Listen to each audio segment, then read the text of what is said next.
এবার অরূপ বিশ্বাসবিহীন পুজো হবে। গতকালই নতুন কমিটি তৈরি করা নিয়ে ব্যাপক অশান্তি হয়েছিল সুরুচির সঙ্গে, আর এই আবহে আজ সুরুচিতে খুঁটি পুজো রয়েছে। সকাল থেকে সেখানে পুলিশ মোতায়েন। সুরুচি সঙ্গের এলআইসি তরফে নোটিশ দিয়ে বোর্ডও লাগানো হয়েছে এবং বলা হয়েছে সেখানে অনধিকার প্রবেশ নিষিদ্ধ, আর এই প্রাঙ্গণ এলআইসির মালিকাধীন।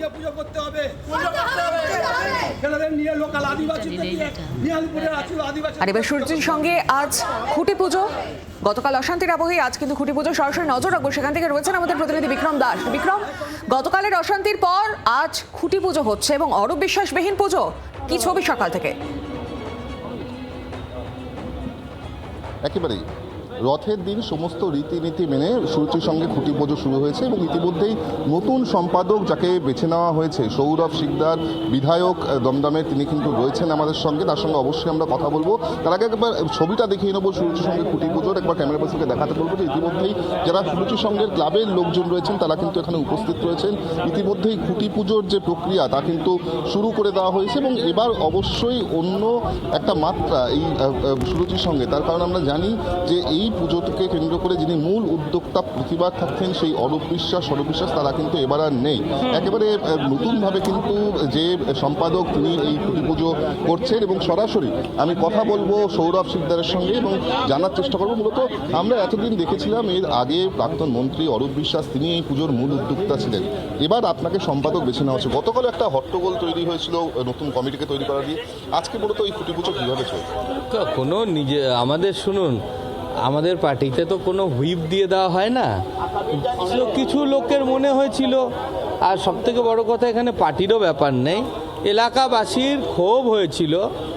তাদের মূল উদ্দেশ্যটা কী ছিল, যে বিশ্বাস ব্রাদার্সের নেতৃত্বে যে পুজো হতো তার কিছু লোক কেন এখনও কমিটিতে আছে। বিকেলবেলায় কালকে আমি ব্যস্ত ছিলাম, অন্য কাজে আসতে পারিনি। বিকেলবেলায় সবাইকে নিয়ে বসেছি, আজকে দেখুন তারাই সবাই আয়োজনে আছে। কালকে যারা বিক্ষোভ করছিলেন তারাই আয়োজনে আছে। কোনো বিভেদ কোনো বিবাদ নেই, শুধু বিশ্বাস ব্রাদার্স। এটা তো মানে একটা বাড়িতেও নিজের মত প্রকাশ করার সবার স্বাধীনতা থাকে।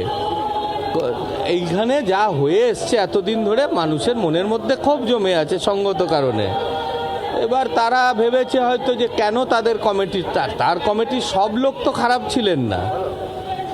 তো সেটা কালকে দিনের বেলায় আমি ছিলাম না, সন্ধ্যাবেলায় এসে আমি সবার সাথে বসে কথা বলেছি। দেখুন, আমি এখানে বিধায়ক বা বিজেপির নেতা হিসাবে তো এই কমিটিতে নেই, আমি এখানকার লোকাল, আমি এই পাড়ার লোক। এরা সবার আমার পাড়ার ভাই বোন দাদা মেয়ে। তো আমি সকালে থাকলে এটা হতো না। আর হয়েছে ঠিক আছে, মানুষ নিজের মনের ক্ষোভ প্রকাশ করেছে, তারপর মিটেও গেছে। এবার সুরুচির সঙ্গে অরূপ বিশ্বাসবিহীন পুজো বেশ জাঁকজমকভাবেই হতে চলেছে এবং রথযাত্রার আবহে কিন্তু এই আজ খুঁটি পুজো। ধন্যবাদ তোমাকে।